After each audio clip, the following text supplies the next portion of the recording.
Good afternoon and welcome to Rebels Radio latest interview with Neil Baker, the day after the successful 2-1 home victory against Royston. How are you, Neil? Very well, thanks, John. Yourself? Yeah, not too bad. Did you have a good night out with the boys last night? Yeah, it was an interesting evening as it normally is. No, we had me and John. We went out for a few beers with them, and we let them get on with it. At the end of the Getting a bit old for that. Getting a bit too old for it. So no, it was good. The lads got together and they always have a good night.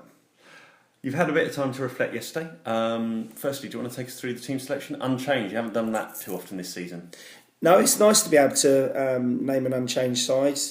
Felt that we'd put a pretty good performance at North Greenford, and we felt that we didn't need to make any changes, and so it was pretty easy selection for us. I mean, we had a bit of a chat with George before the game, just sort of to have a almost say where we need him to be, and to be fair, I think we got a great response from him yesterday. I thought he'd come on and was excellent. So yeah, no, it was pretty straightforward for us. Obviously, we've got Johnny Dyer and Steve Duff now available, so they'll come back into the equation, and it's all fun and games. And how are the conditions? Because obviously it was quite hot out there. The pitch was dry and dusty. Yeah, I don't think the heat actually was too much of a problem. The pitches are getting difficult, and it's always at this stage of the season. They always do. They start to get a bit dusty, a little bit bobbly. Does it affect us more than other teams? To be honest, I think it affects everyone. We obviously want to try and get the ball out wide, and we want to playing the ball into the front man's feet, etc. But sometimes you just can't do that. I mean, sometimes players are trying to make the right decisions, and the ball might bobble up and go out for a throw or something like that. So you just have to be a bit mindful of it. And to be honest, we say in the change room, we're not going to hammer you for making mistakes if it bobbles and things like that. As long as they're trying to make the right decisions. So.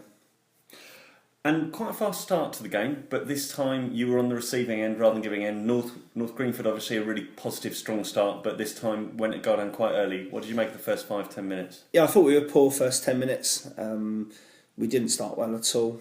I thought we were on the back foot a little bit. It was almost like we were left in the change rooms almost, and they fully deserved to go 1-0 up. I mean, it was a great ball into the box and it was a good header.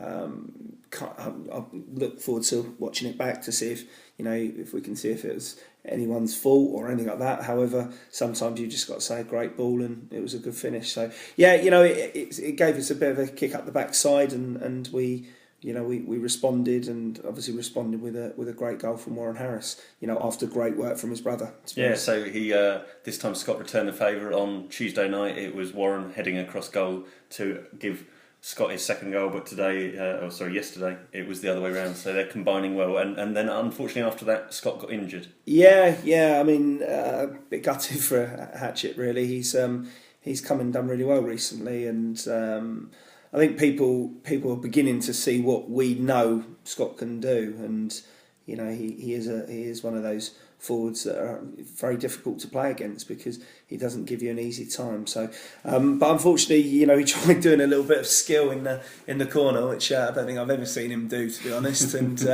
And unfortunately, he's gone to put in a cross, and I think he's overstretched and may have sort of tweaked his medial knee ligaments a little bit. Is it a little bit too early to say whether he'll be available for Thursday?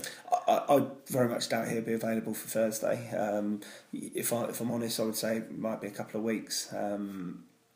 So which is a blow. It's a shame. However, you got your perfect replacement, in being able to bring another forward back into the squad, and that's obviously Johnny Dyer can come back into the squad. So it is frustrating for us and for Scotty, but it's not gonna kill our season. No.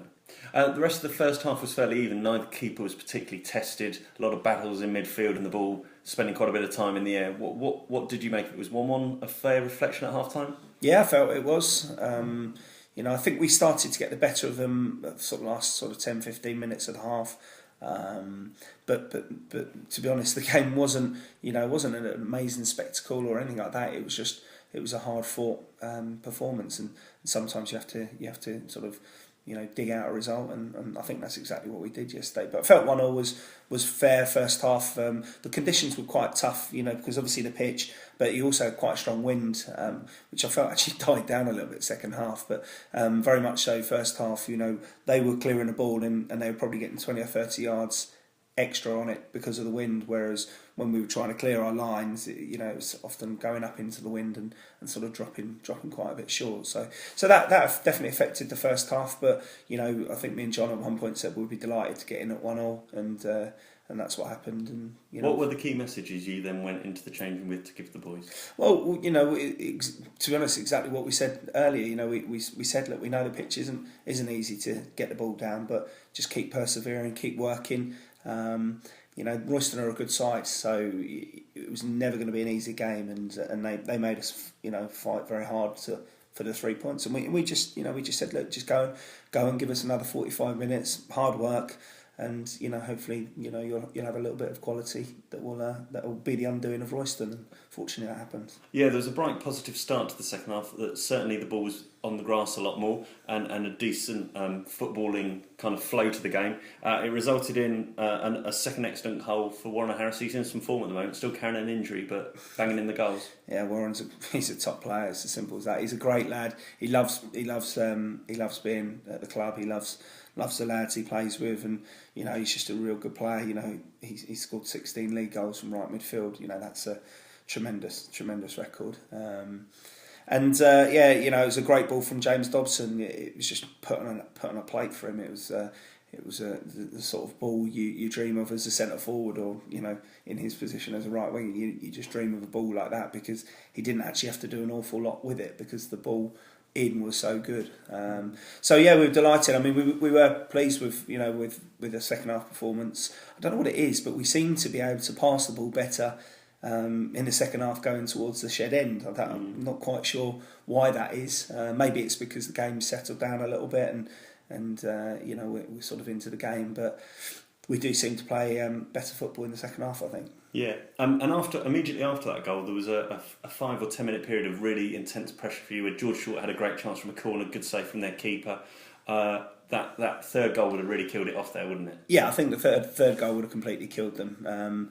Their recent away form hasn't been great, so I think if we were to have got the third, they would have probably gone, and we might have gone and got a fourth. But as it was, they kind of crept back into the game, the momentum built, and then it got a bit squeaky bum time for the last 10 minutes or so. Yeah, I mean, obviously we had Jake to thank for an absolutely top draw save.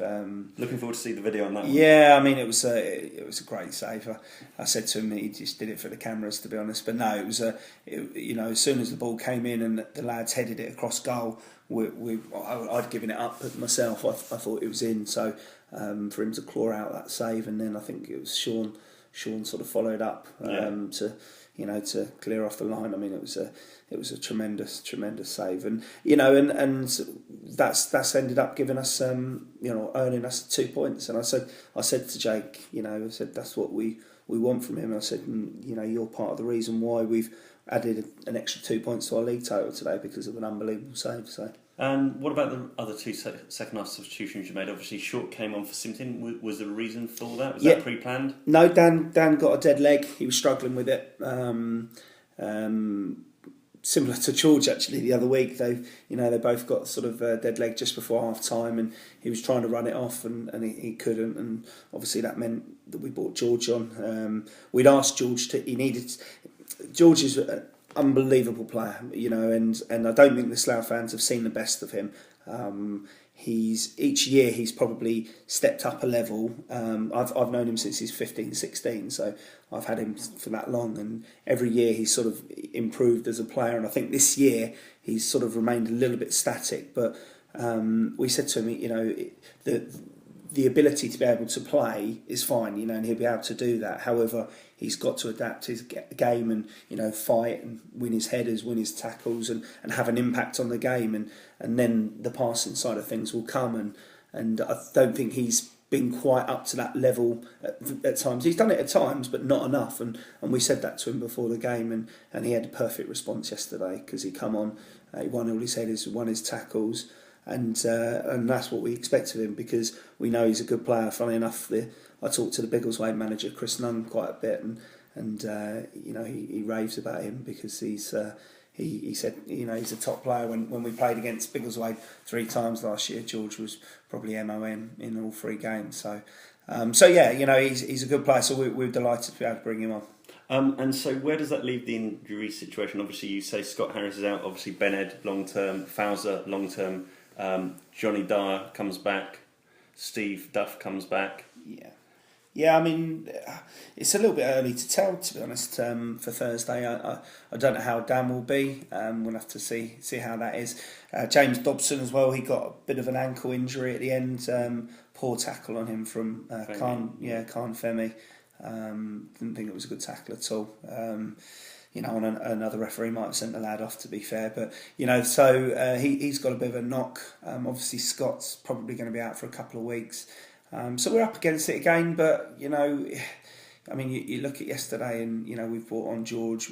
We've had to bring on Adam Cornell very early, and thought Adam done well. And and then obviously you bring Jake Parsons on for the last sort of few minutes, and Jake's just a top player. It's only been because of injuries that he probably hasn't been starting as many games as he will want to do. But he knows a good pre-season, and he'll be massively in our plans next year. Brilliant. Where does that then leave us in the overall league ambitions? Because obviously there were some other interesting results there. We now are in our own rights within the playoffs, and if we win all our remaining games, if we don't drop any, we will finish in that top 5. Yeah, it's nice. It's nice to be in that position where destiny is in our own hands. However, I reiterate what we've been saying for the last sort of couple of months. We're literally going to take each game as it comes, and the only game we're thinking about now is Barton Rovers and trying to get 3 points against them. Because if you start analysing every game and looking down the line and thinking, oh, if we do this and they do that. Often it doesn't happen anyway, and you end up sort of beating yourself up, to be honest. So no, we'll just concentrate on Barton. We'll go and watch again on Tuesday. No training Tuesday then. No, we're with the games coming thick and fast on Thursday and Saturday. We've told them all to just go and do a gym session themselves. We'll go and watch a game, and we'll wait and see what happens. Whatever will be. At the end of the day, there's another 6 games for us, 9 games for Kettering, and anything can happen in those games. As quick as it turns in our favour, it can quite easily go the other way. And what do you make of Barton as opponents, both as the venue? The pitch sometimes can be a little bit tricky. They've got a bit of a fixture backlog due to a lot of games getting called off, but people I think may have thought they would have fallen away a little bit earlier from it, but they've got some consistency, and they bounced back well from a surprise victory to beat 2 top sides recently quite convincingly. It's a tough place to go. Oh, it'd be a really, really tough place to go. I mean, Dan Kennoy's done a really good job over there. He's got a good side together. I think they're in a way they're quite similar to us. I think they all get on well. I think they have a few socials and things like that, and that's massively important at this level. And so they've forged a really good team spirit there, and that gets you a long way in football. And listen, some of their results have been absolutely superb, and yeah, I mean they're probably the surprise package of the season. However, you can't be a surprise package in March. They're there for a reason, because they're a good side, and there's nothing more to be said than that. We know that going there on a Thursday night will be extremely tough, as Kettering found out recently. So, we'll go there with our eyes open, knowing it's going to be a very tough game. Not even thinking about our 4-0 victory against them earlier on in the season, and whatever will be. How do you cope with 2 such important games? AFC Hayes on Saturday being a potential banana skin as well. Always had a bit of a jinx and hoodoo. How do you cope with getting the team ready, getting everything ready for 2 such key games in the space of 3 days?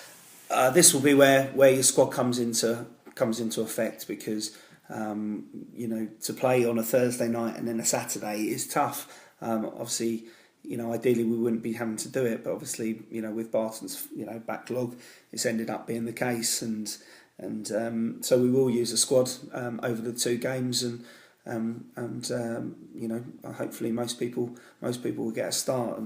And listen, you know, you never know what to do. You could say, right, well, we're whatever side we go with Barton. You know, if we do well and then we go and play the same side on the Saturday, if you lose, people say, well, why didn't they, you know, make a few changes? If it's one of those. So we're just we'll assess the game, you know, see if we pick up any injuries, and then we'll work on the game after. But the only focus at the moment, to say, is Barton Rovers. And out these next 2 games, what's the acceptable points? 6 points is what you want, or is it 4 or 3? Listen, you know, obviously you want 6 points. I think what would a success be? Well, I think me and John, me and John were talking on the way to football yesterday, and John said 7 points out of the next 3 games would be great. I'm a little bit more, you know, bullish. I want 9. But you know, we know that probably 4 points out these next 2 games would be a good return, because it means that we're coming out of a really tough run, unbeaten again, and that's the main thing. I mean, we've started an unbeaten run again. I think we're 5 unbeaten now, with 4 wins and a draw. So listen. The only thing I care about is Thursday and trying to pick up those 3 points, and then we'll talk about AFC Hayes. Brilliant. Well, I look forward to commentating there. So any of you Rebels fans that can't make it, please join us on YouTube on the Rebels Radio. I'm sure there'll be a good number of Rebels fans who make their way over there. Please come along and cheer on the boys, because it does make a difference, especially away from home on a dark Thursday night.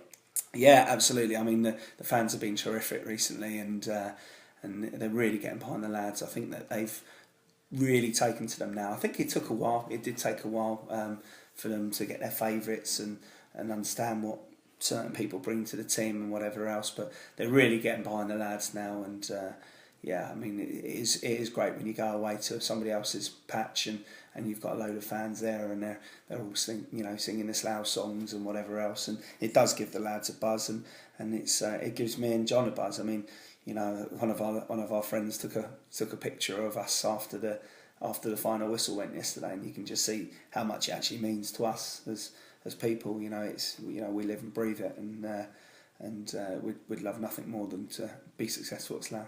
And you were relieved to see no planes flying overhead of Holloway yesterday afternoon. yeah. I think there's one supporter that probably would hire a plane and like to fly, you know, get bakes and unders out. But he's probably the only one, I think, at the moment. But no, yeah, you know, you laugh, and you know, the thing is, in football, anything can happen, and you know, something could be, you know, in 6 months' time, thing could be completely different, and you know, but that's football, and you've got to enjoy the highs when you get them, and you know, because the lows will always happen.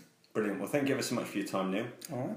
Good luck on Thursday, and I look forward to speaking to you in a week's time or so, hopefully with the 6 points in the bag. That'd be nice. Have a good one. Cheers.